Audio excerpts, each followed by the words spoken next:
Okay, welcome everybody. This is the November 7th, 2025 colloquium lecture series from the Department of City and Regional Planning. My name is Mitch Glass. I'm a faculty member in the department, and it's truly my privilege and joy to introduce Annie and Isaac today. So I guess I'll start by welcoming Annie and Isaac back to Cornell. They are graduates of the M.R.P program, as it says on the screen. Isaac in 2015 and Annie in 2016. How many M.R.Ps in the room today? So you're speaking mostly to friends. And, you know, they were sitting in your chair about 10 years ago. And so I think it's really a great opportunity to hear from past students of the program to see their trajectory and their career path and where they've been and what they're working on now. Really important issues and topics in Cleveland that they're going to be talking to you about.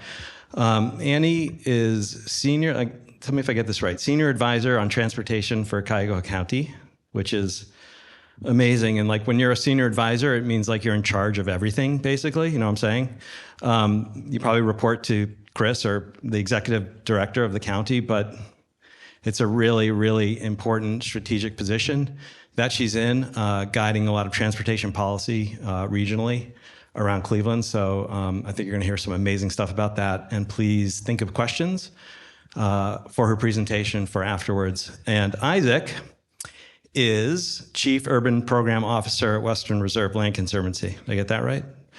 And sounds like it's police department, but it's not. It's a really, really important job and position that Isaac has at the intersection of planning, land use, policy, environment, neighborhoods, equity, just a ton of interesting stuff that Isaac is getting into, and I hope he shares some of those stories today. So I'll hand it over to you. Let's welcome Annie and Isaac to Cornell. Good afternoon, everyone. As Mitch shared, my name is Annie Pease, Senior Advisor on Transportation with Cuyahoga County, here with my husband, Isaac. Throughout today's presentation, we're going to talk more about our work and the landscape of that work more broadly in Cleveland. We've organized our presentation. I'll start on urban mobility and then turn it over to Isaac, who will speak more about innovative approaches to land reutilization throughout Cleveland. Before I start, I did want to extend another sincere thanks to the department for the invitation to speak. I graduated Cornell's program in 2016, again, Isaac in 2015. We met here and made our way to Cleveland. Our experience in Cornell launched probably more than what we could have envisioned at the time and impact the next 10 years in Cleveland. And I think that that's going to come out throughout the remarks that we share today and Cornell's influence on our work and our approach to living there. Quick show of hands. How many people have heard of Cleveland before today's presentation? Okay, good. Another show of hands. How many people have been to Cleveland before? All right, how many show of hands? Who wants to go to Cleveland? Hasn't been? We'll do this again at the end of the presentation and we'll gauge. But a few things to know for those who are a little bit less familiar. Cleveland is located on the north shore of the state of Ohio, on the southern shore of Lake Erie. I like to point this out because you could easily travel to visit Cleveland and have no idea that you're on the Great Lakes because the whole city was designed with its back towards Lake Erie and the Cuyahoga River. And a lot of the waterfront still has an industrial use. We're slowly chipping away at that, but it's not evident upon landing. Cleveland's also a major sports town. We have 3 major professional sports teams, the Guardians, the Cavs, and the Browns. Whether or not you're a sports fan or you have strong opinions about where stadiums should be located, the sports environment has a very strong impact on the civic experience in Cleveland and how people think about the city. Cleveland is also home to, bottom right, first indoor shopping center in America. This was built in the late 1800s. This is called the Arcade. The upper picture is Cleveland's West Side Market, which is the longest operating public food market, city-owned, in America. And these buildings are representative of Cleveland's history in the past of just having grand, huge spaces designed for the population that Cleveland thought it would have in perpetuity. And many have been preserved and are still there today. Important connection, Cleveland and Cornell have long-standing connections. The gentleman in the center right in the black jacket is Professor Norm Krumholz. This is a photo of Isaac and I and a number of our classmates from Cornell. We had the opportunity to have lunch with Norm Krumholz in Cleveland. He was a graduate of Cornell's M.R.P. program, later became the planning director for the city of Cleveland under Mayor Stokes, who was the first Black mayor of a major American city. He's had an incredible impact on the planning profession and a day-to-day impact on the work of planners in Cleveland today. In the later part of the 20th century, many of you may be familiar, this was required reading for us when we were Cornell planning students, the Making Equity Planning work. Reading in Professor Forrester's class, but created a network of community development corporations which impact greatly how things are done in Cleveland today. A little bit just broadly speaking on Ohio, an important trend is that the politics, and since we've landed in Ohio just in the last 10 years, both the economic makeup and the politics of the state are changing rapidly. The darker red shades on here show where population is expected to decline by 2050. So while there's been a lot of changes in this state and it had been growing, it's not going that direction now. And you can see greater growth kind of looking in the Columbus and Cincinnati areas. In the upper right, Cleveland, Cuyahoga County is not showing that same growth. Again, kind of underpins the approach to the types of things that we work on. All right, so a little bit about Cuyahoga County. My trajectory in Cleveland, I started with working in the transportation mobility space with a nonprofit organization. I was there for about 6 years before working for the city of Cleveland for just over a year. A previous boss I had at the nonprofit ran for the county executive seat for Cuyahoga County and asked me to come on to serve in the politically appointed position as senior advisor on transportation. And so that's where I am now. Cuyahoga County has 1.25 million people. The city of Cleveland has about 375,000 of that population, and the rest is dispersed throughout 58 other municipalities in Cuyahoga County. Important in how that impacts transportation and mobility. There are a lot of challenges associated with 1.25 million people spread across 59 municipalities. And there are lots of opportunities. And that's really what I want to focus on, and then give a few examples of the work that I do, specifically some initiatives that I've been able to lead in this position. You could imagine that across this landscape, the population spread out across the county. The built environment encourages automobile use. We don't have the density that Cleveland once had in its past. With 59 different municipalities, Ohio is a home rule state, so there's localized decision-making and lots of different decision makers for projects that could easily span. That makes decision-making challenging across projects that you want to span across greater numbers of people. Another major challenge is that the maintenance obligations drive the infrastructure funding, and therefore how local government is structured to respond to infrastructure challenges. You have planning departments, you have kind of a public works or a capital projects department, and those can be very bifurcated.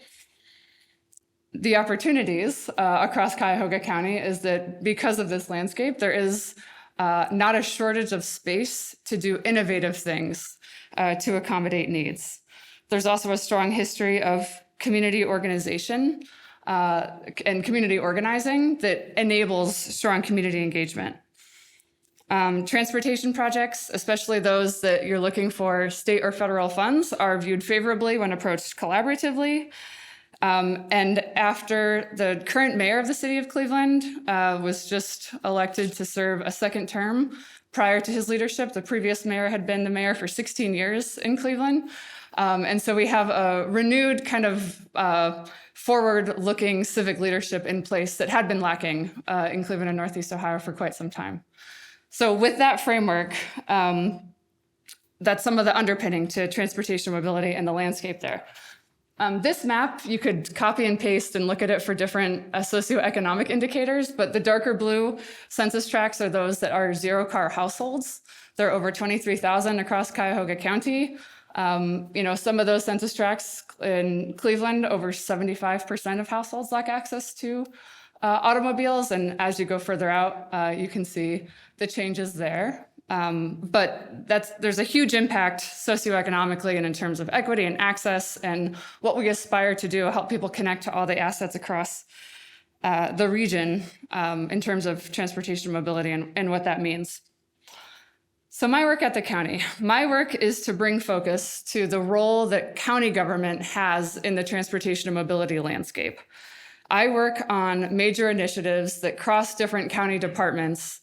I work very closely with county planning, county public works, the economic development department, the sustainability department, and the Department of Housing. I also advise county leadership on transportation policy as it relates to kind of the philosophy that I just shared. Specifically, the tasks that I focus on advance health, healthy people, and healthy environments as it relates to the transportation system, safety, and increasing the accessibility of the county, regardless of which mode someone may be using to get from A to B. So a few examples of these cross-cutting initiatives.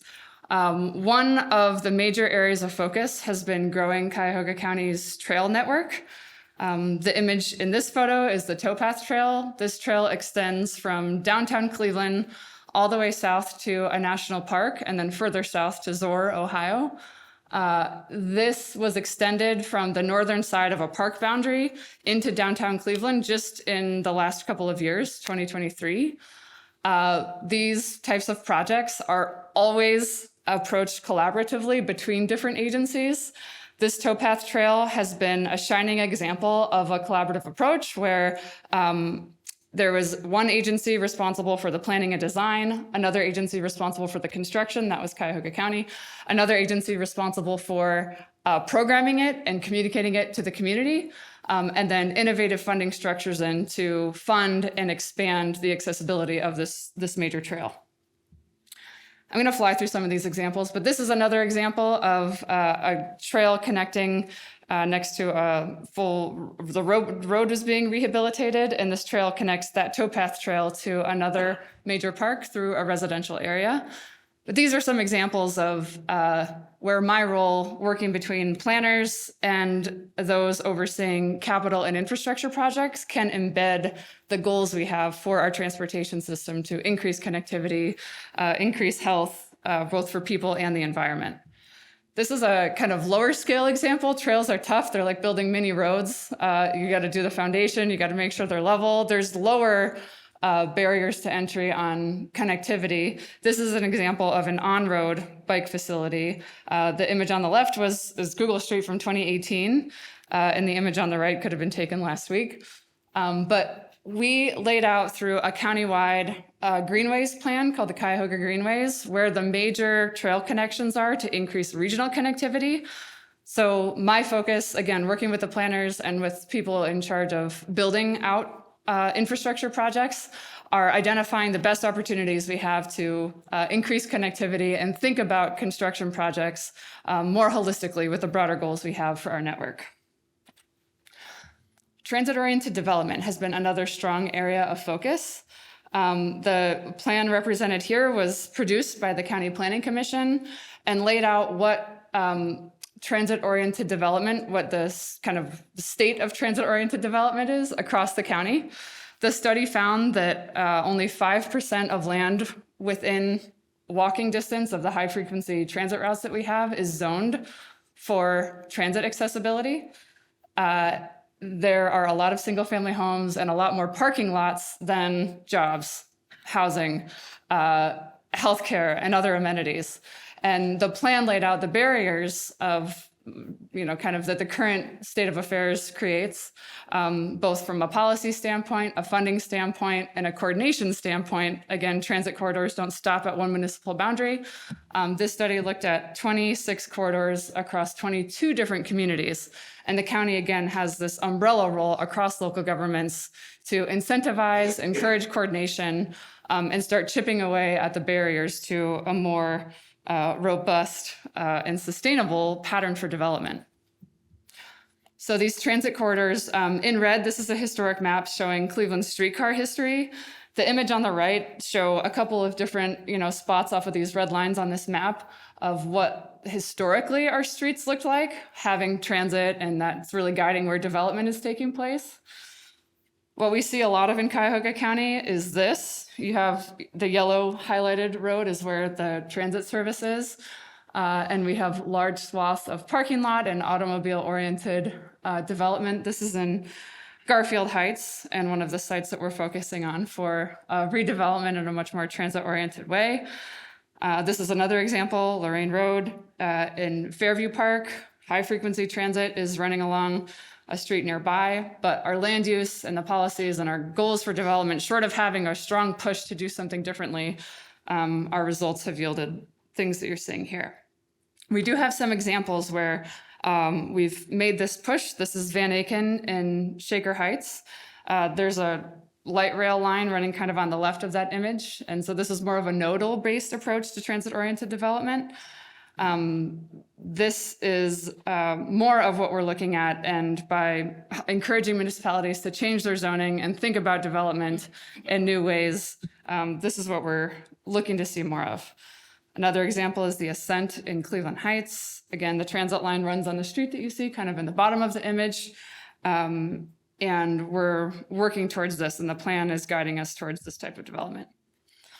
What we've done recently within Cuyahoga County, and this is a newer initiative, but given what we've seen with development trends and seeing more parking and empty space than people and buildings and jobs along those transit corridors, is to encourage transit-oriented development through a new loan program. Development's taking place all over the county, and local government can incentivize the type of development it wants to see through the levers that government has. One of those at Cuyahoga County is our Economic Development Fund. This fund is used primarily to locate jobs within Cuyahoga County. We don't want the jobs going to counties further afield from our central business district. So the new program that we just launched, building on the recommendations from the plan, provides more favorable loan terms that's used as gap financing for bigger projects to projects that are geographically based within those transit walksheds. I'll finish with an example of an interesting project that goes back. I'm touching this project now, but it's been around in Cleveland for a number of years. The bridge you see here is the Veterans Memorial Bridge. It spans the Cuyahoga River, connecting the west side of Cleveland to downtown Cleveland. It's a historic bridge. It was constructed in 1918. I'm going to walk through a little bit of the history because the history of this bridge is symbolic of the history of Cleveland. And I'm going to talk about what our vision for the future of this bridge is and the role that Cuyahoga County has with it. So the map here shows the Cuyahoga River and its connection to Lake Erie. The original bridge that was in place was called the Superior Viaduct. It was there from 1878 to 1922. At that time in Cleveland's history, the city was starting to grow. The ships using the Cuyahoga River were getting bigger. And as you can see, the viaduct was really crowded as people were getting to and from downtown. In the middle of the bridge, it was before electricity, had a steam-powered middle span of the bridge that turned to open. What was happening is that cars were getting stopped. People weren't able to get downtown for longer and longer periods of time for bigger ships and more ships. The idea was to build a higher level bridge to enable people to keep moving across the river while enabling ship traffic. They actually took this initiative because it was so expensive to rebuild this bridge out to the voters. This high-level bridge committee had ads like this saying how frustrating it was to not be able to move around, and it went out to the vote, and people voted to tax themselves to build a higher-level bridge. So the Veterans Memorial Bridge, at its time, it was an engineering marvel. The bridge stands over 100 feet above the river. It was the tallest steel span bridge constructed at the time. Again, Cleveland was on the rise. The bridge was ultimately constructed in 1917, opened in 1918. The bridge was designed to carry cars and pedestrians on the upper deck and Cleveland streetcars on the lower deck. So it was a multimodal bridge. This is a unique historical image where on the right you can see the old bridge was just starting to be deconstructed. The middle part was taken out. So this photo was taken just after the new bridge opened and the other bridge was being decommissioned. But you can see the streetcars use the lower level of the bridge, and the bottom part of this image shows how the streetcars emerged from the lower deck up to the street level. So the bridge has kind of two major pieces and then two subway stations on either end of the bridge where people would use little head houses at street level to go downstairs or ramps and get down to a subway platform and board the streetcars. These are some more images of the bridge in operation.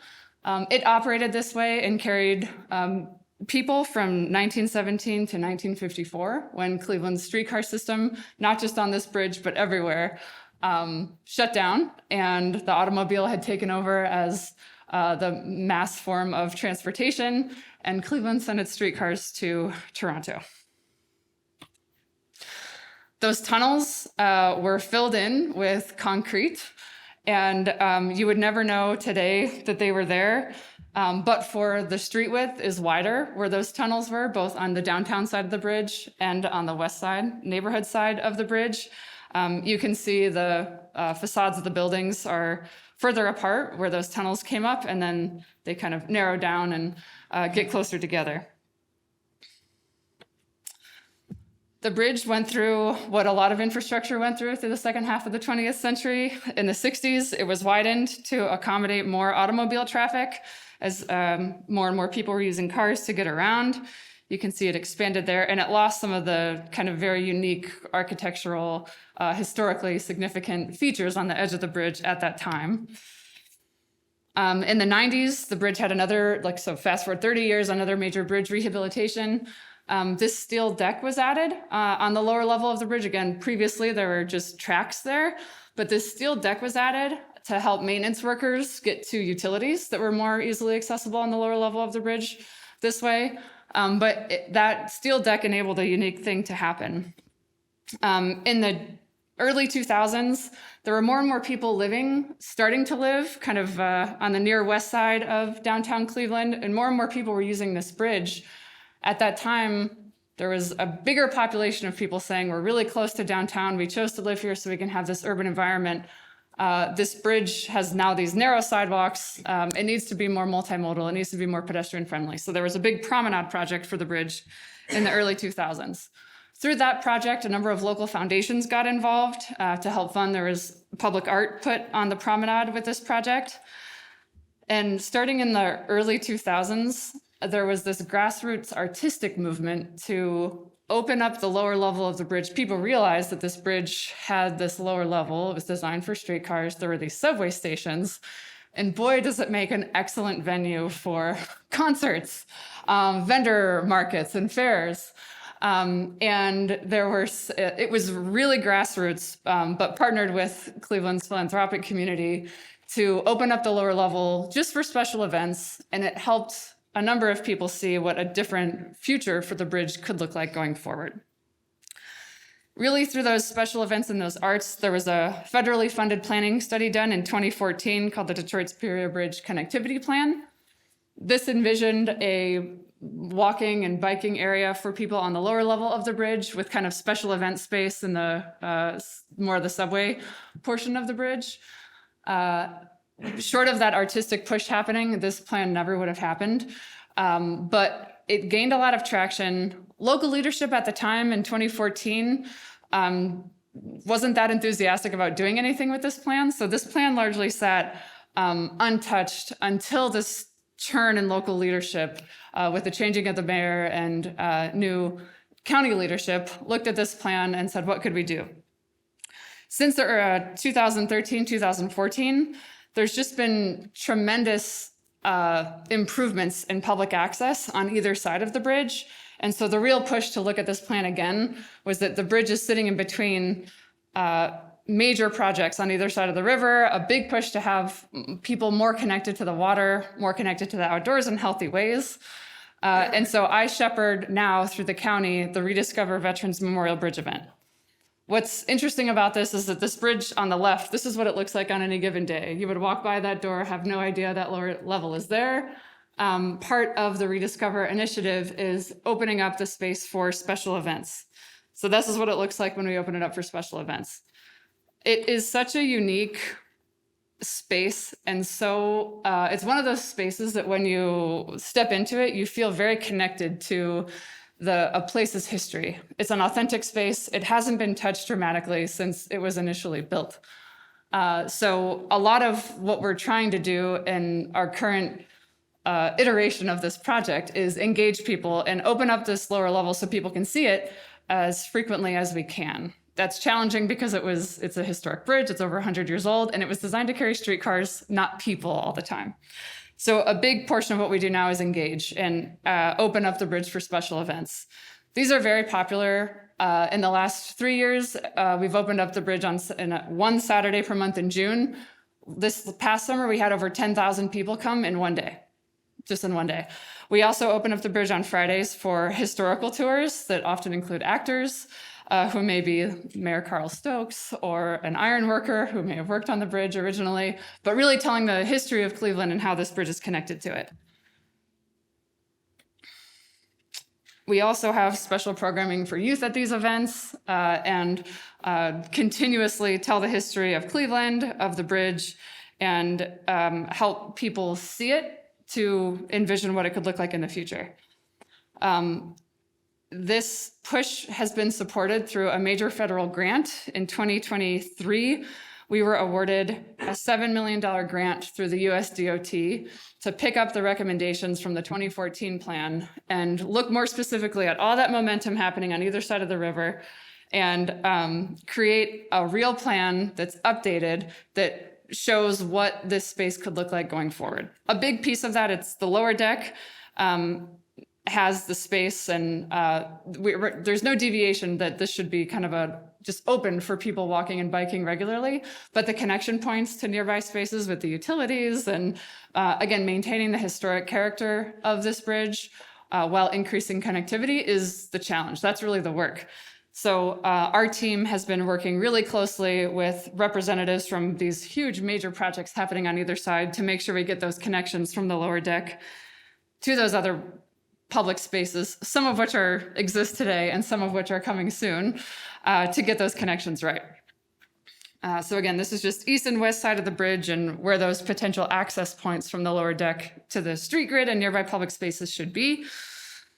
This is an image of the Cuyahoga River, and the hillside on the left is part of a major project called the Irishtown Bend Stabilization and Park Project. As you can see, the Cuyahoga River is a federal shipping channel. The port is located right at the mouth of the Cuyahoga River and Lake Erie. Large ships like this are utilizing the river all of the time. And over time, the hillside on the west side of the river here has been degraded. And there's a major stabilization project happening right now to reinforce the bulkhead, keep the land, that hillside, from sliding into the river. And on the far side of this stabilization project, there will be a park where you see the dirt on the left side. This is an example of the type of work we're doing is looking at the future plans for the park and looking specifically at the connections to the lower level of the bridge. This is what we're using the grant funding for. And this is a special example of a project that is looking at what is currently in Cleveland, what is authentic to place, to people, what means something to people. And this is the type of collaborative project where it's an all-hands approach. There is a lot of coordination needed, but a very strong shared vision that the future of Cleveland's assets and our infrastructure match the goals we have. And so the future of this bridge in this space will be one that is, again, multimodal, again, speaking to an authentic place for Cleveland. And we're just on the first part of this project with the major federal grant for design engineering. The work going forward is to develop the exact layout for what the space should be, work on the maintenance, the safety and security of the space, and secure the funding for construction. I'll stop there.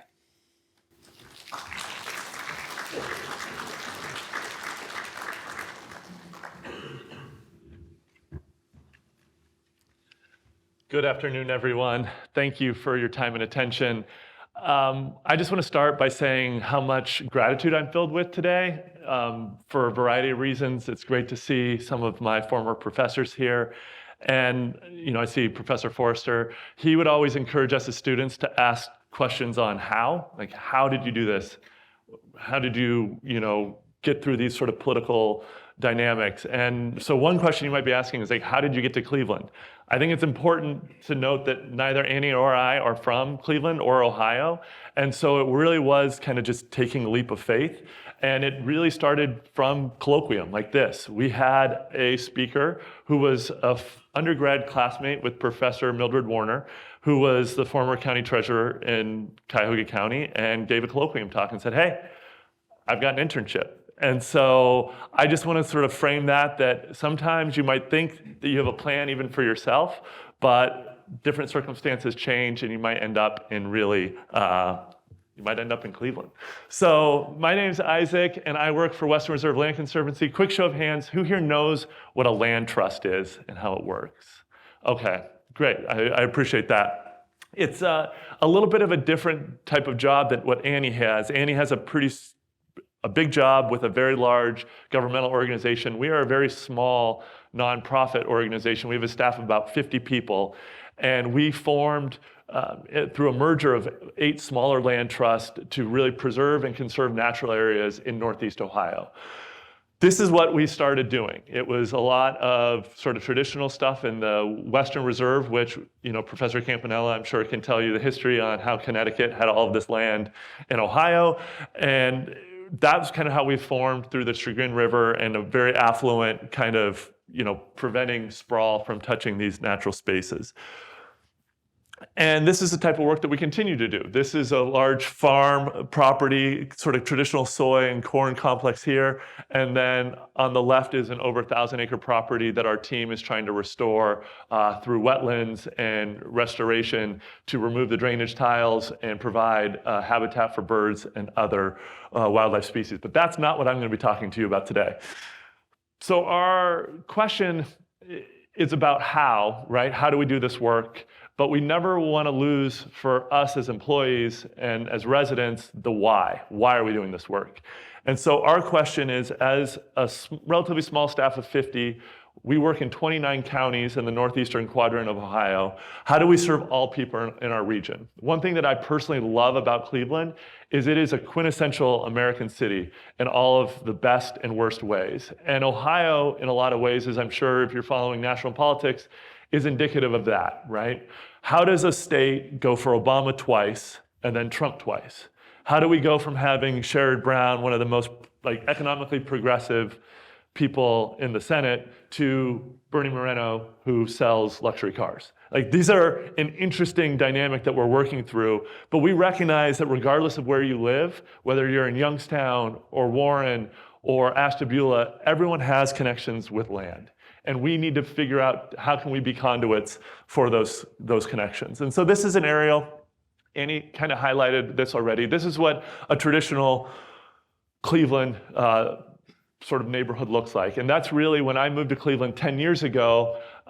I graduated undergrad in 2008, so I'm dating myself a little bit, but my entire professional career has been defined by the foreclosure crisis. And the city of Cleveland was the epicenter of the foreclosure crisis, and that's really what brought me to Cleveland. And our organization recognized that if people continue to leave the city, not only to ex-urban areas, but also leaving the state, Ohio, Cleveland, Northeast Ohio is going to be in real trouble. And so if we are really interested in conserving natural areas, we need to make sure that cities are the most livable places they can be for all people to give ourselves a chance. So what I started doing in 2015 was I worked as a property surveyor. We did a property inventory for every parcel in the city of Cleveland. That's around 167,000 plus parcels. I was on a team of 16. And it was a great way for me, again, someone who had never really been to Cleveland, to experience the city, to talk to residents, to walk every street. And we took photos and we answered a series of questions on, is there a building on this parcel? Is the building occupied? If it's occupied, what condition is it in? And then we created this entire data set. Then subsequently, we have done this project in 2015, citywide. We did an update in 2018.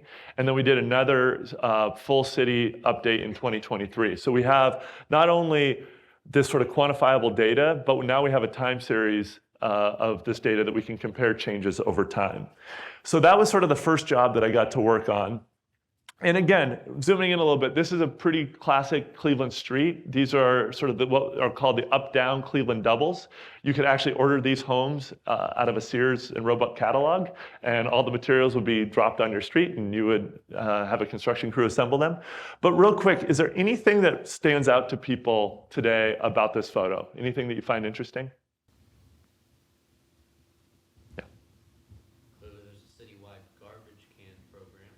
Right? I appreciate you bringing that up. That's one of the important things. There is a citywide garbage program, or recycling is another issue that we're grappling with. But you can tell nothing on these two streets, right? So that's a pretty good indicator that those homes are vacant. And then you look at the condition, and you are beginning to think, well, it's probably not only vacant, but it's probably been abandoned. And there were over 10,000 vacant and abandoned homes in the city of Cleveland alone in 2015. So what do we do about that? When these homes were sort of being removed, and demolition is not why anyone gets into planning, right? Planning, especially in the United States, is so focused on growth. Like, we do have this kind of Ponzi scheme, like, if you're not growing, you're dying. And what do we do when people leave and there's illegal dumping? There are those maintenance issues that Annie was talking about, where you have overgrown lots, and you have this spatial mismatch of residents that have chosen to stay, whether by necessity or by choice, and a landscape that looks very different and is actually more akin to what the landscape maybe looked like in 1920 as Cleveland's population was on the upswing. So this is the question that we ask ourselves. In a shrinking city with widening gaps between people and a healthy environment, what role can a land trust play? And one of the things that we started was forming county land banks. I won't get into the details. Professor Booth would probably be fascinated from the legal mechanisms of this, but it essentially allows a quasi-governmental entity to acquire and clear title, so that means any delinquent taxes or mortgages, on a property, and turn it back into local use. So what happened after the foreclosure crisis, you had all these banks with properties that were underwater.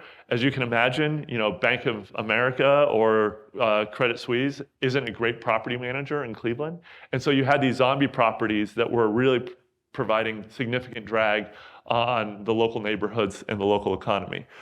So my first boss, his task was creating land banks throughout the state of Ohio. So we would drive the state, and it was with Jim and his colleague Robin, and it started out in Cuyahoga County, and this map is from 2021, but today, out of the 88 counties in Ohio, 71 have county land banks. And it's just been a great tool that the state has provided a lot of money.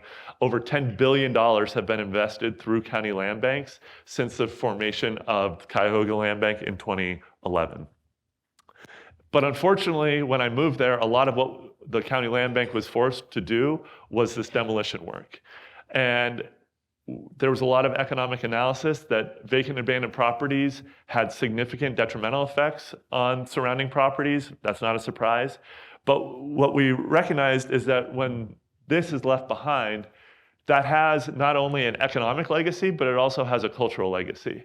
If you grew up on the street and you remember going to a barbecue at your neighbor's house, and then one day that house is no longer there, like, this land, especially in the city, holds memories just like it does in those rural areas. And how do you recognize that there's so much cultural complexity with a city, that is growing, obviously, there's a lot of conflict there, but also a city that you feel that everyone is leaving you and you're the last one there. So those are the types of questions we ask. And one of the things that we realized is we have to start at the smallest unit as possible, right?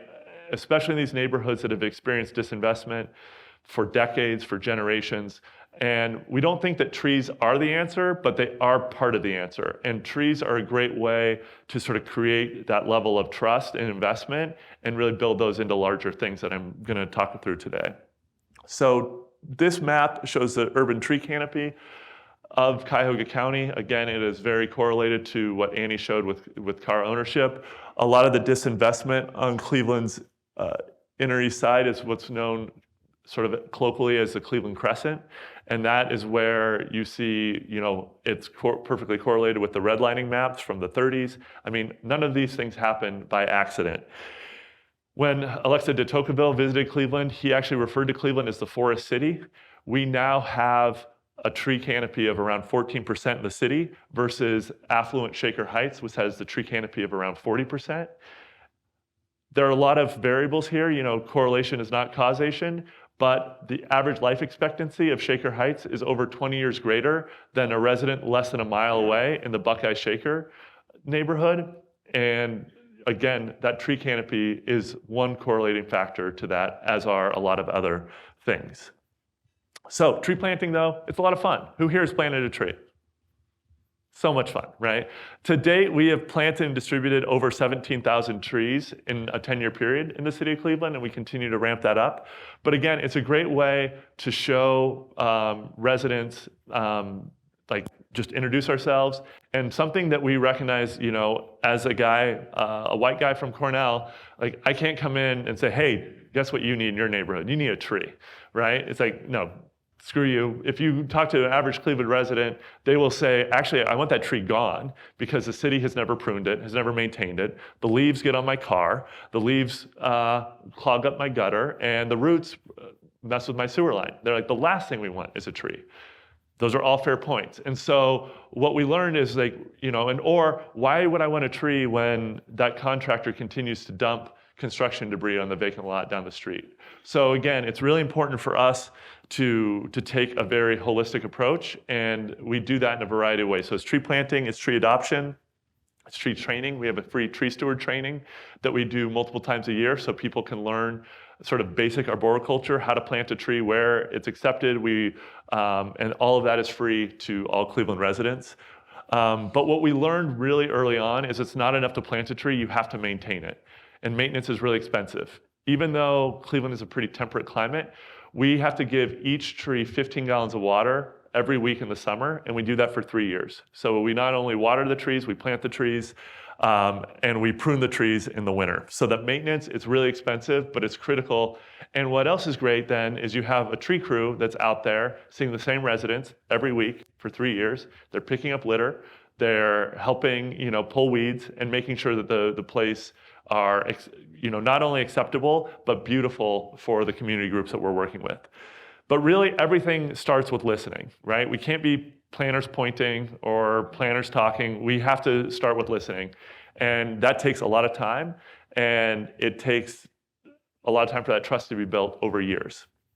But it's critical, and that's something that kind of has led to a variety of our programs, and what we kind of refer to as our groundwork is taking these vacant parcels and making basic improvements. Again, removing illegal dumping, removing trees that are overgrown to provide better sight lines. And as I mentioned, 167,000 parcels in Cleveland. Guess how many of those are vacant lots? It's about a number. No building on them. 100? Good guess. 30,000. 30,000 vacant lots. Over 20,000 are owned by the city of Cleveland. So again, it becomes sort of a public finance dilemma as well, is the city of Cleveland now is spending over $7 million a year just mowing grass. Is that providing any benefits to the residents of Cleveland? It's maybe better than something that's overgrown, but how can we make very minor investments, show these cues of care, and also provide environmental justice benefits too? And so one thing we heard, again, This is more in Annie's realm, but this was a project with working with a dry cleaner. And what we heard through the process is, yeah, trees would be great. We want a place where kids can play, but we have to stand under the awning at Henry's Dry Cleaners to wait for the bus. And there's not much dignity in that. Cleveland, similar to Ithaca, has pretty harsh winters and really hot summers. And so what is a land trust doing? But it's like, okay, well, we'll fundraise and we'll buy a bus shelter. We'll work with the Regional Transit Authority. We'll buy a bus shelter. And that's something that we take very seriously. People always ask, well, how do you define community conservation? It's like, well, it really doesn't matter. It's what the people that we're working with in these neighborhoods want at that time, and how can we provide resources to fulfill their desires. So this was another one. You can see what this looked like in 2009 and then 2019. But we determined that there was an underground sewer line. And so working with partners like Habitat for Humanity on the housing side of things, they realized that they were not able to build a house here.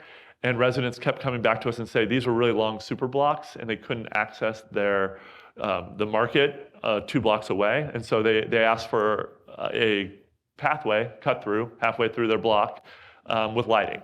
Again, is that traditional conservation? Not necessarily, but that is a very small investment that can have an outsized impact on the neighborhood scale for these folks. This project I could spend a lot of time talking about, and I want to give it the time and honor it deserves. But in sort of after the foreclosure crisis, but around 2011, the bodies of 11 women were discovered at this house. It was on Imperial Avenue, and it was the home of a serial killer. There are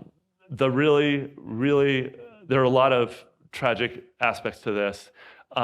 There was a locally owned butcher shop on the corner, one of the oldest locally owned businesses in that neighborhood, and people in the city were citing the butcher shop because they thought the smell that they were experiencing was coming from the butcher shop. And so the butcher shop had to make all these improvements.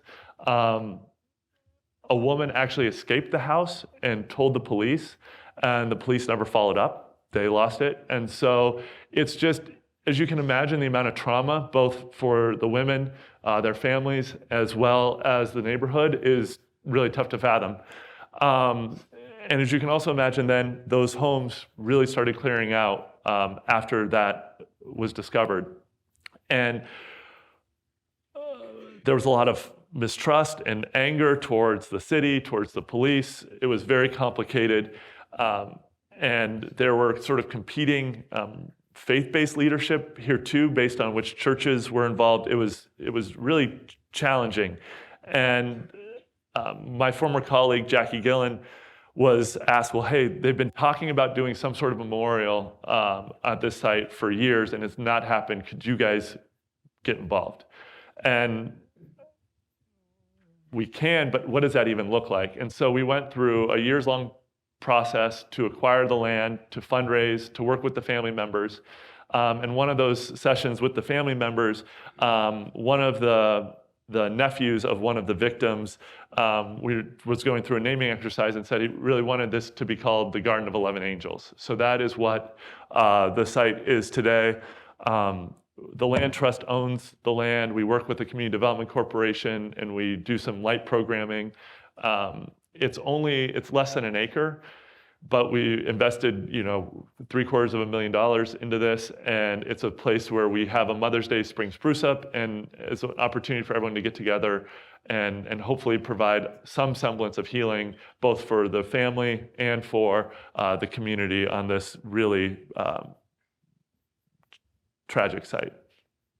But we also do things like community gardens, where a faith-based institution, not one that was associated with the Garden of 11 Angels, contacted us and said they'd been trying to host a community garden with their church for a number of years.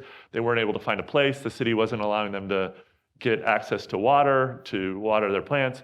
Again, this is a very clear example of just a way that we could come in with our real estate expertise, acquire the land, fundraise. We were able to get a USDA grant and local philanthropic funding to not only build this garden, but to provide irrigation, have a driveway, mulch delivery, and electricity. And then we transferred the property over to the church. So again, trying to provide some highlights of smaller projects that we work on.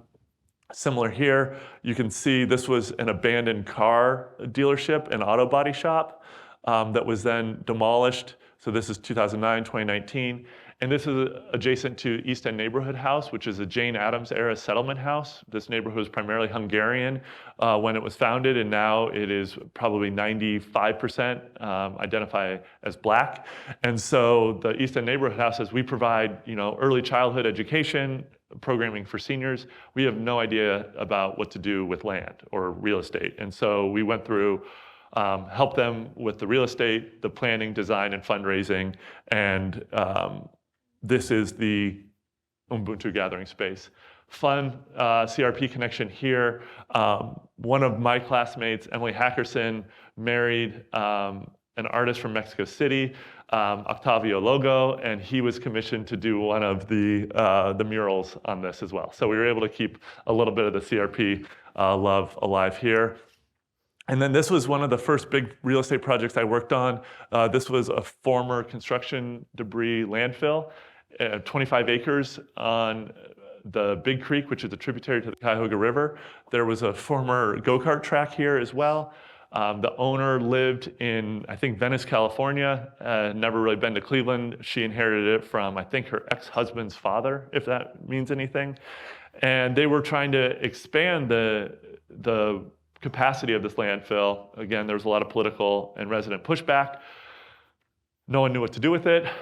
They called the land conservancy to say, hey, do you guys want to buy a landfill? Well, as you can imagine, a lot of liability there, but we did. We still own this landfill. We converted it to a natural area. Well, I guess natural area is a bit of a misnomer, but it is a naturalized landfill. And we were able to work with, this is the first former landfill that the Ohio EPA allowed permitting for trees to be planted on. So that was a nice win. And we own the land in fee, and then Cleveland Metro Parks has a long-term lease and management agreement with it. We also do some city parks. Annie, how am I doing in time? 10 minutes, okay, great. This is a project, actually, again, the Cornell connection. Mitch Glass and his studio helped. This was a former school site, 2.6 acres.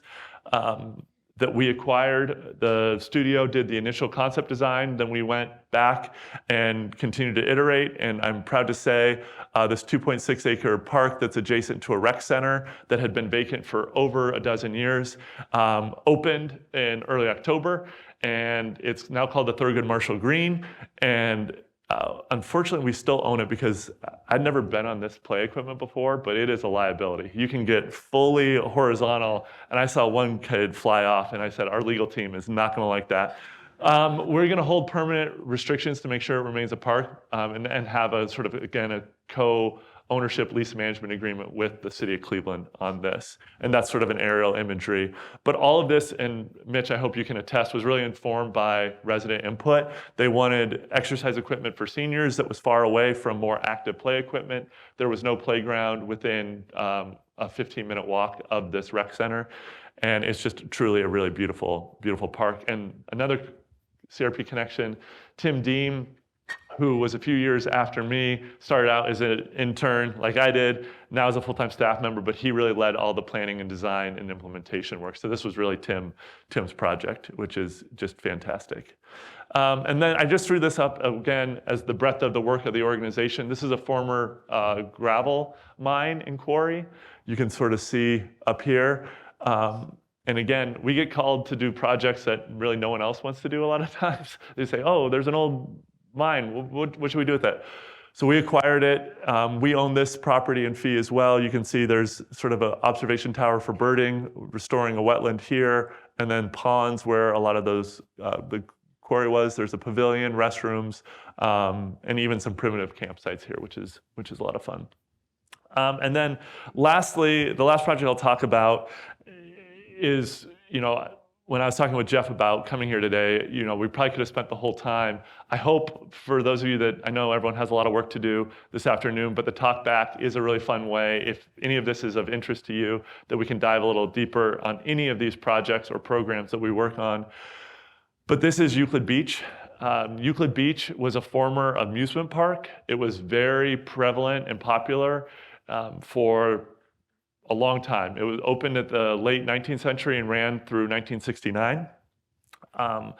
JFK spoke here, the Beach Boys performed there, the Chicago Cubs even played the Cleveland, at that time, Indians in a baseball game here, and it closed down in 1969, a lot of which was due to kind of racial unrest. It had very exclusionary admittance policies. They would have, only certain days where people of color could visit the amusement park. And as the neighborhood was changing, there was a lot of conflict there. 1969 is an important year. That's the year that Norm Krumholz became planning director of the city of Cleveland. And so the first book I read as a grad student at Cornell was Making Equity Planning Work, written by Professor Krumholz and Professor Forrester. And chapter 4 is Euclid Beach. And so much to my surprise, 6 years after graduating Cornell, we got involved in Euclid Beach. And why I bring that up is when the amusement park closed, the site was divided in a lot of very different ways. And in the book, Krumholz talks about wanting to convert this all to public space, including where these sort of towers in the park are located. And he thought he had a good, compelling case. The Cleveland City Council at the time, I think, had 35 members or 33. And they went to vote, and 31 of the 33 voted in favor of the housing and against the planning department's recommendation. And he said in the book that he thought the 2 that voted with him probably didn't know what they were voting on and were just confused. So that was a really important lesson for him. But fast forwarding through the years, there was a high school that converted to a library. But this right here ended up being converted into a mobile home community. This started out as seasonal housing for the workers at the amusement park. Then it turned into places where people could stay and bring their families. The sort of local Cleveland lore, Cleveland is a very hyperbolic place. They like to say that Walt Disney came and visited Euclid Beach, and that's where Walt Disney got his inspiration for a family-friendly overnight experience. That has never been proven to me, but a lot of people say that that's the case. And so as the park was closing, this converted to full-time manufactured housing. Why am I talking about this today? Well, this is from 1982, when then Mayor Voinovich was working with Councilman Mike Polensek. Why this is interesting, I don't know, I'm guessing most of you were probably born in the 2000s or at least the late 90s. Mike Polensek, councilman in 1982, was just reelected on Tuesday to still be the councilman in this area. So he is the longest serving city councilman, not only in Cleveland, but I believe in the state of Ohio. It's truly remarkable. But he was trying to work with the Trust for Public Land because that's when the mobile home community was up for sale the last time. And an out-of-state, I will say this with a lot of confidence, slumlord from Dallas, Texas, named Jimbo Moore, bought this property and essentially ran it into the ground for 40 years. He was going to consolidate all of his holdings. He owned 10,000 units of manufactured housing throughout the country and was going to sell it to a private equity firm. He had a lot of limited partners on this project and was looking to sell it. He wanted to get it upzoned, and he called the councilman. The councilman called everyone he knew saying that this was going to be sold. And we were the only organization, some might say courageous, some might say stupid enough to take that call. And so with COVID and everything, we ended up acquiring the mobile home community in 2021. And unlike Tim, who got to work with Mitch Glass on a beautiful park at a rec center, I became a manager of a mobile home community. I had to get my mobile home broker's license, and we went through a planning process on what to do with 28 acres on Lake Erie that had what we thought were 170 occupied units of housing of some of the most at-risk individuals in Cleveland from a housing security standpoint. What do we do? And we spent a lot of time, we did a lot of analysis, and you can see here, we learned quickly that a lot of the homes were actually vacant and abandoned as well. I learned a whole lot about manufactured housing through this process. There's a whole industry podcast where they just talk about owning and operating manufactured housing communities. And so one thing that's important to note is most of the units were built before 1976. 1976 is an important date because that's when HUD created building standards for manufactured housing. And so when you see brake lights, these are mobile in name only. They will not move, not only across the street, let alone put them on a flatbed. And so the other really nefarious thing is you can see the lake here. This gate is locked. So the residents in Euclid Beach couldn't even access the lake from where they lived. There had been a lot of land use plans, including one that Norm worked on over the years. And again, a very difficult situation. What do we do with this? And we went through an incredible amount of engagement, our team with a lot of partners to figure out. And we made the determination, after looking could we have a consolidated footprint? Because of the 270 pads at Euclid Beach, there were only 137 that were occupied. And so there was a lot. We almost didn't acquire the property. This is an important note because as we were doing our financial due diligence, we finally got the water and sewer bills, and there was $50,000 of water loss in 1 month. And that's why this person was selling. The site was never built to last. I mean, it was essentially installed, all the infrastructure was installed by someone who ran a carnival. And after being in operation for that many decades, it was really struggling. And so this was sort of the makeup of what it looked like. Occupancy, what I was saying, the units that were built after 1980, so those are the ones that you possibly could move. There were a lot of subleases. There was a lot of really extractive real estate practices here. Again, if anyone wants to come to the Big Red Barn later, I will be there as well, and we can talk about some of the interesting human interest stories from this project. One thing that you think you know as planners what you're getting into, but then there's the things that you don't know. And what we didn't know getting into this was the cats. There were hundreds and hundreds of cats. And the cats were this fascinating shared dynamic. Some people loved the cats. There was a Euclid Beach cat project where they would have cat hotels in the vacant and abandoned mobile homes. But then there were other people that hated the cats and would actually shoot the cats with firearms. And so the cats, we knew about the water and the sewer. We knew about the real estate aspect. We did not know about the cats going in. And so again, it's really important to listen. A lot of listening. And this is sort of what we were doing, the analysis with the infrastructure. But we made through the planning process the really difficult decision to close Euclid Beach Mobile Home Community. We made that announcement, and it was not taken lightly. A lot of times, these are situations that there's not a right or wrong. It was just trying to make the best of a really difficult situation. And what I'm incredibly proud of our team and all of our partners was we worked with a variety of housing organizations, and we were very fortunate to get a $10 million grant through a local foundation, the Mandel Foundation, to provide a full suite of relocation assistance for every resident in the community.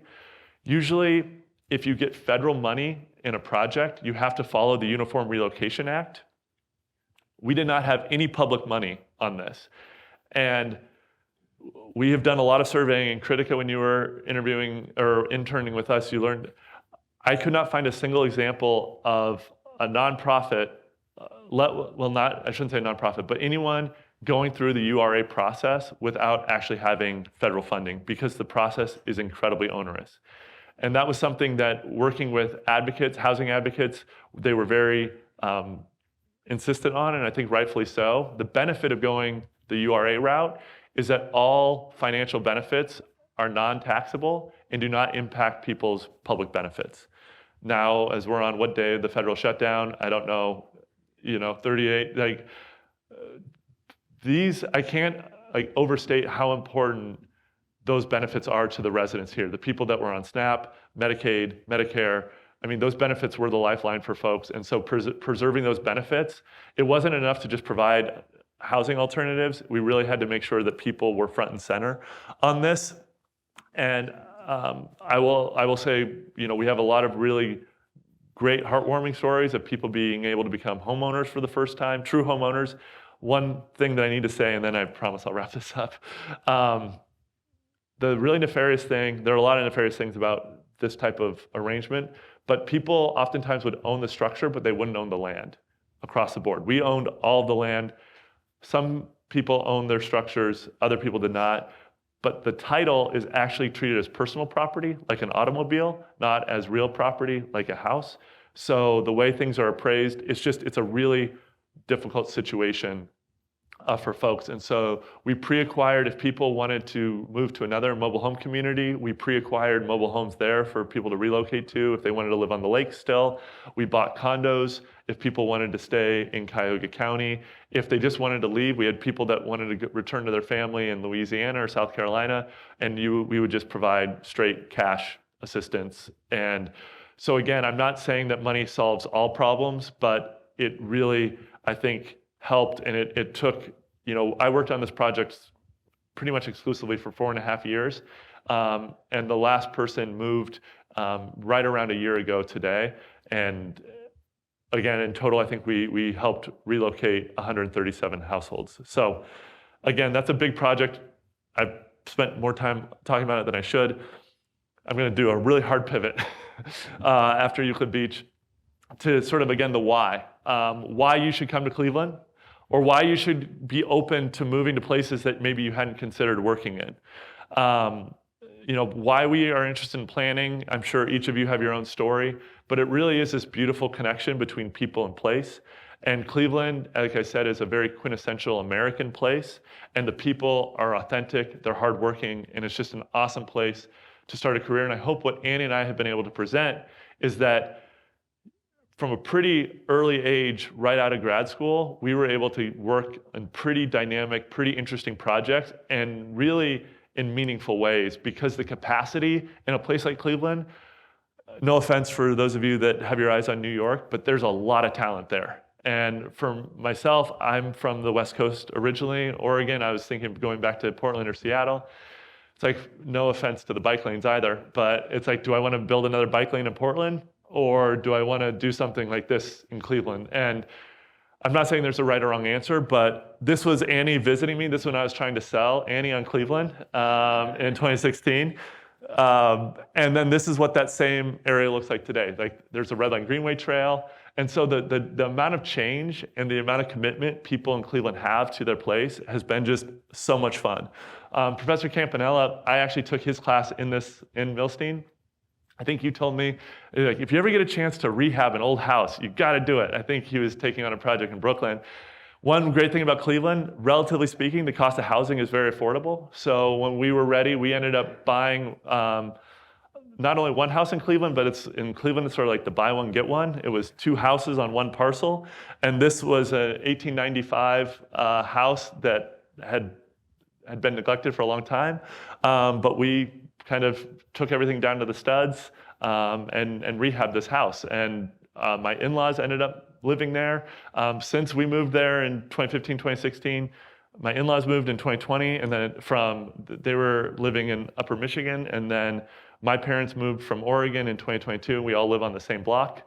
We have this sort of weird compound thing, which is great. And then during COVID, though, our neighbors, we got a small neighborhood connections grant. We built a tea hut that was pulled by a bicycle, and we would just post up on a vacant lot and hand out tea, just free tea, and have conversations with our neighbors in a safe, socially distanced way. So again, it's these little projects, it's these bigger projects, and it's the people you're doing it with that just really makes it just such a great, special place.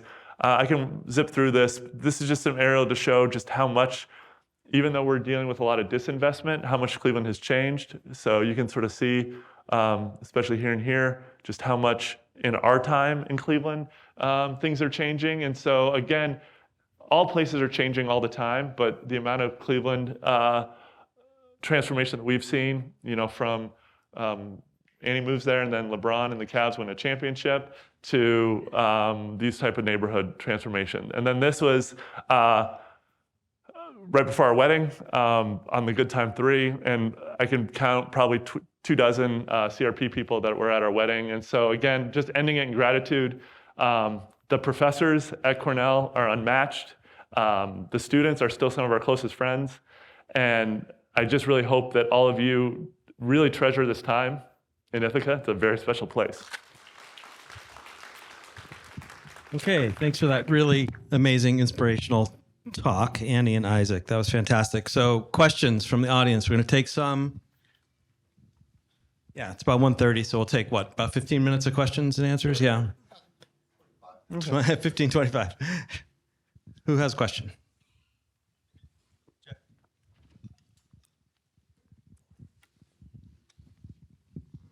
Hello. Thank you so much for the wonderful presentation. It was so good, so great knowing about all the projects. I'm Upasna. I'm a first-year M.R.P. student.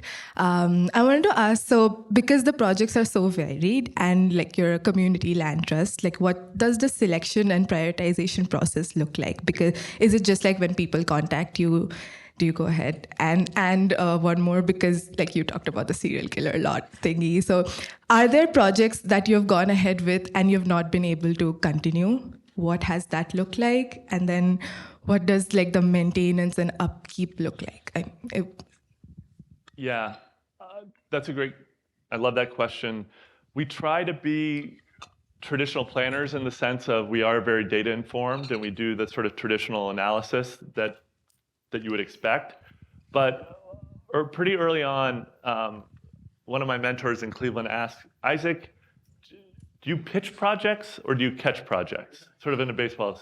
And I was like, well, I pitch projects. He's like, okay. He's like, tell me about that. And the more we were talking through it, it's like, no, we totally catch projects. So all the projects that I talked about, none of those were any of our staff's idea. All of those were someone, whether it was a council person, a community member, a pastor, a CDC, all of those were sort of pitched to us, and we were just like, yeah, that's a really good idea, we should do it. So we have an internal vetting process that we take very, very seriously, and so I'm a very stubborn person, and I don't quit on things, which is probably part of the reason why I've been at the same organization the whole time.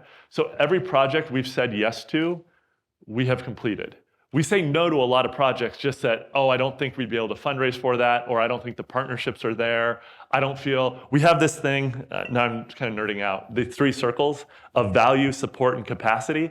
And if you have all 3 of those intersecting, that's the projects you should do.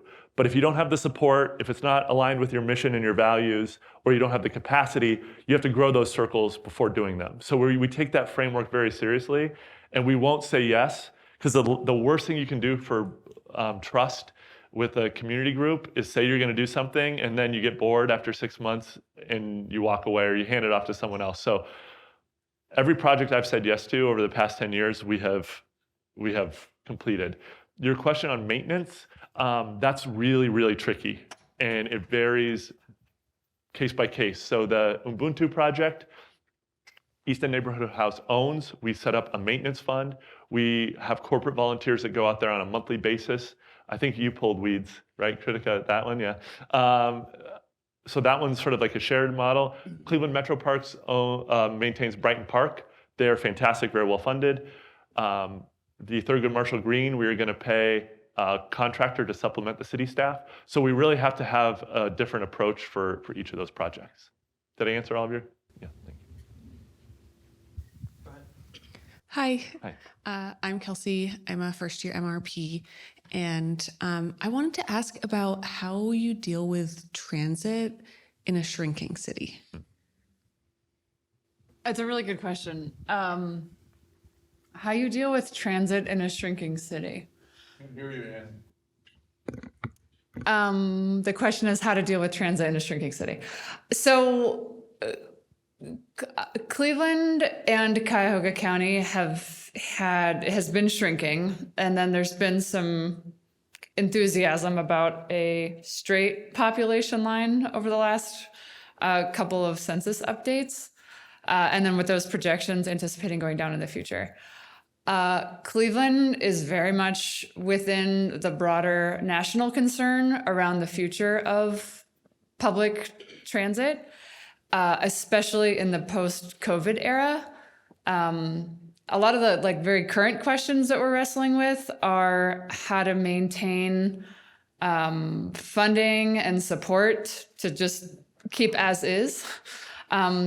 There was an infusion of funding from the federal government immediately after the pandemic, and that is going to fall off. This is very immediate, but that's going to fall off in 2027. So there's a lot of, just locally, there's a lot of concern around what happens when the agency has come to rely on some of that infusion funding for operations. That's going to fall off.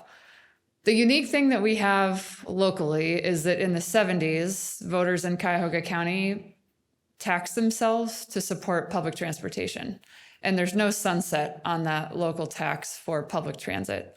So our operations are balanced kind of with that local support and the additional support that comes from the state and federal government on transit.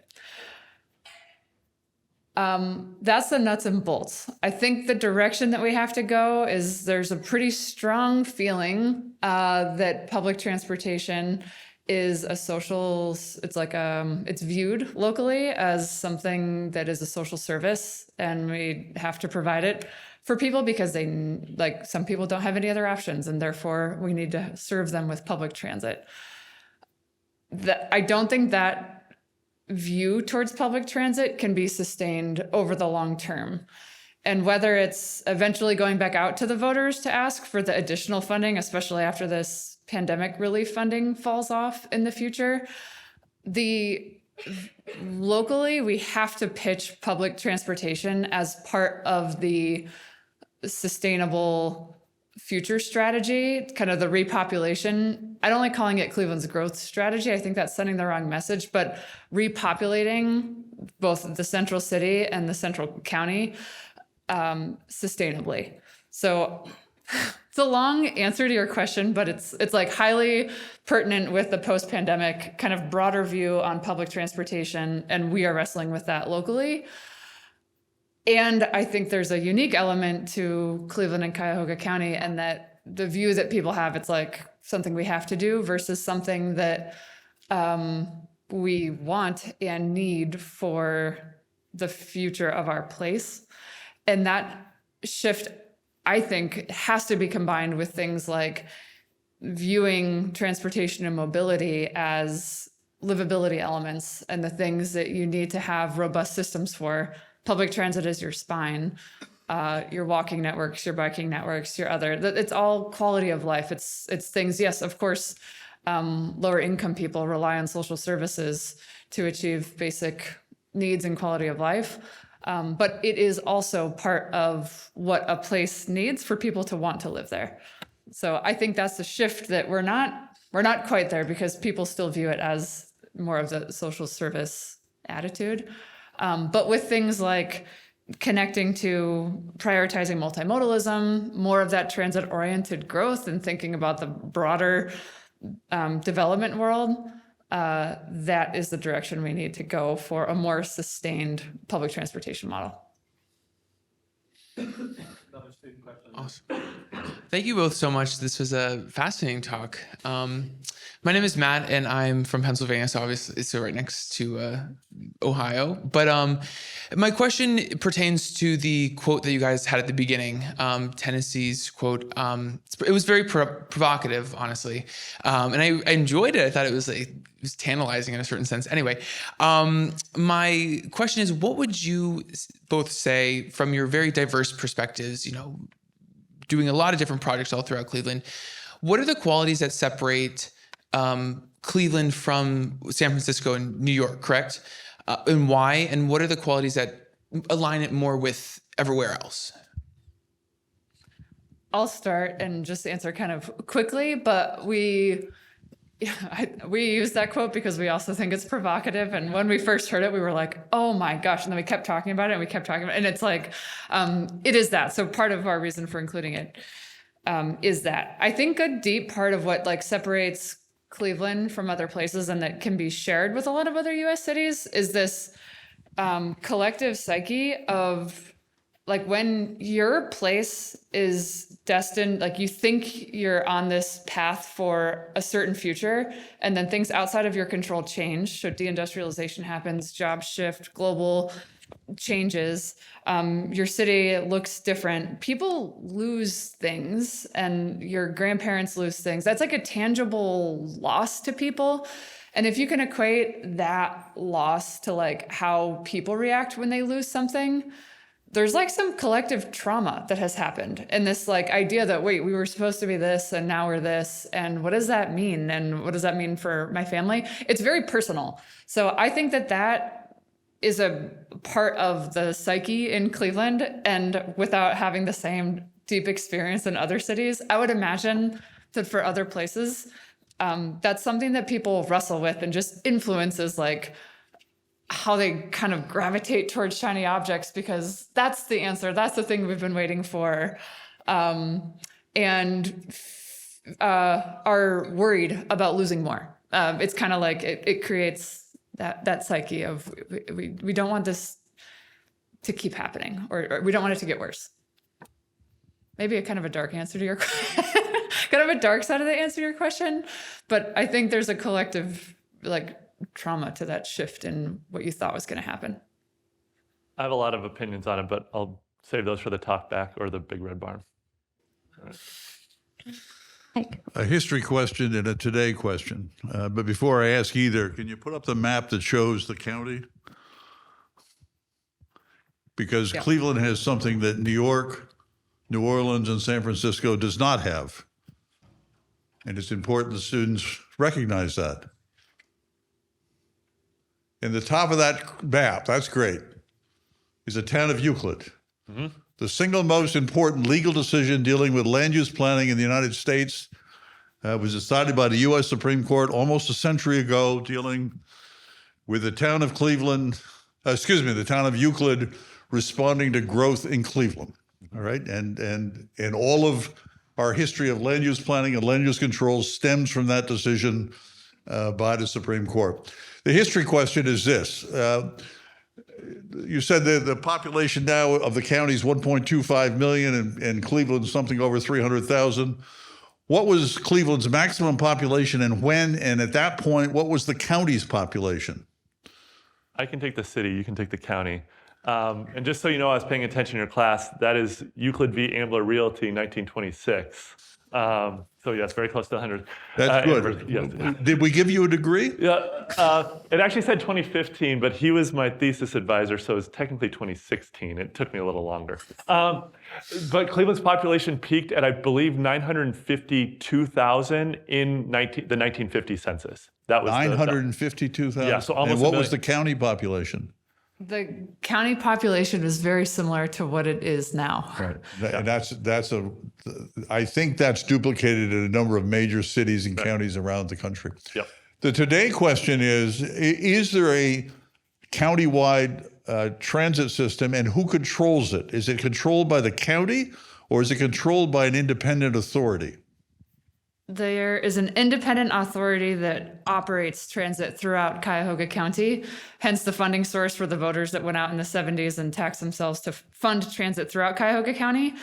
It is governed by a board that is appointed. Most of the seats on the board are appointed by the mayor of Cleveland and the county executive. Not by the state. Not by the state, and there are rotating seats for different mayors across Cuyahoga County. But that is an apt question because it really speaks to how decisions are made regarding transit in the county. Thank you. Hi, my name is Suprita. I'm a first-year M.R.P. student. I had two questions, actually. The first one being, when you have a project that comes in, how do you decide, according to the scale, how do you decide how many different parties need to act together on the project. Like, for example, if it's a smaller project, you can just have a couple of like maybe one landscape designer or something like that. But if it's a larger project, you will need people not only from that area, but maybe outside. So how do you know how many people to involve? And the second question is about funding. So if you have like many projects that are happening at the same time, do you apply for a more broad level of a lot of funding for a lot of projects, or is it like a time-based thing according to as and when you need it, or like how is that managed basically? I really like that question. I'm going to answer the second one first on the funding. That my first boss, Jim Rakakis, a very proud Greek American, and he liked to call our funding like the baklava of funding, because these projects, like we don't have a single governmental source that's like part of a bond issue that we could just pay for this. So that Brighton Park, I think, had 14 different funding sources. Garden of 11 Angels had 8. The simplest funding actually was the Euclid Beach project, which is, don't ask me why, that only had like 4. And so you're absolutely right, though. The timing and the sequencing is something that we have to be very deliberate about, and the project management is significant. So we have, a bunch of different sort of matrices on public funding and private funding. We look at past projects and give kind of a forecast on which kind of grant selections would be most appropriate. And we have a pretty good sense that on average, we can fund these projects about 70% with public grants and then 30% with private philanthropy. We use that private philanthropy as a match for all these public grants. We call that kind of the spaghetti bowl. We have a lot of food metaphors, but the sort of spaghetti of linking all these different funding sources that maybe can cover multiple projects, and we keep matching it and sort of scaling it. And as Annie mentioned though, cannot stress this enough, like the funding landscape right now is bleak, full stop. And especially in a state like Ohio, some of our more traditional sources of funding that we've been relying on for 20 years is at threat. Because you ask a funding question, the Garden of 11 Angels, there's a funding source called Clean Ohio Conservation Fund, which split up into different districts. Long and short of it is, it had been in existence for 25 years. 95% of the funding had went to exurban areas, and the other 5% went to that towpath trail that Annie mentioned. And it was because the scoring criteria was based on acreage, natural resources, things like that. So we actually appealed to the governing body and changed the scoring criteria. So that Garden of 11 Angels was the first project that was funded in a formerly redline neighborhood, because usually the cost of the project is the land, right? That's the vast majority of buying land for conservation. The cost of the land for the Garden of 11 Angels, those 8 parcels, were, I think, $2,200. And all of the investment was on the improvement side. So it's really important to really understand the nuances of these funding sources. How do we select and know how the partnership is? The more you do, the more you kind of get a sense of like kind of a small, medium, large, and how those dynamics are. And then the more, the good thing about Cleveland is it's a small town, and so you sort of know who the players are. And so I would say it's an evolving thing, but you kind of go in listing out in that vetting process, like who the necessary partners are going to be. Is this going to be a county metro park? Is this going to be a local CDC? Is there any sort of anchor institution? And then you kind of build that support circle that I mentioned, or the capacity as needed. Can I expand on that question? The Cleveland Community Foundation is the oldest community foundation in the country, if I understand. So there's a context for a lot of what you're doing. And could you talk about the kind of, in the same way that Annie, you were talking about the context of transit and what people think and stuff like that. What is the context for philanthropy and the groups of people who you work with in Cuyahoga County? Yeah, philanthropy is definitely a big red barn topic. Philanthropy is interesting. It plays and Jeff, I appreciate you bringing this up, it plays a very outsized role in Cleveland versus other places I've lived and worked, like Portland, Seattle, Salt Lake City, Ithaca. I will say, though, philanthropy by its nature is not democratic. It's not process-based. I mean, they try to be. And I think the Cleveland Foundation does a lot of really good things, so I don't mean to single them out. But it goes back to the Krumholz, and I don't know if, I hope you still read Making Equity Planning Work, but the whole Norm Krumholz thing is who pays and who benefits. And to expand on Jeff's question, it's more like who decides who pays, and then who decides who benefits. And philanthropy has a very outsized influence in Cleveland because I will use the Euclid Beach example on that. That project would not have happened without the Mandel Foundation, full stop. Without that money, we wouldn't have been able to do any of it. And I will also say the reason that money was given, people were supportive of the project. We had a very large support circle, even though it was very challenging, but it came down to personal relationships. And that's where I'm saying it's complicated and political. And as you'll know, in planning, everything is political, whether it's a tree or something much larger. It really comes down to relationships and politics, especially with philanthropy. And Annie's works for an elected position, so she can't answer that. One more question. Oh, Annie and Isaac, it's great to see you. Welcome back to Cornell. It's been fantastic seeing what you all been up to, very inspirational. I guess my question is more based on Isaac's presentation, but I'm sure Annie has related or perhaps can chime in. At least Isaac, what you described, a lot of the projects you were working on were dealing with a lot of trauma to individuals, to communities, and despair, right? Just vacant lots and that kind of thing. And you had a very cheery and upbeat demeanor, which I appreciate. I'm guessing you weren't prepared for that trauma when you decided to work for a land trust. Mm-hmm. Or maybe you were. But in any case, experientially, how did you grow into that role of dealing with some heavy process questions around trauma, in communities? I mean, were you mentored? Was it just thrown into the fire? Mm-hmm.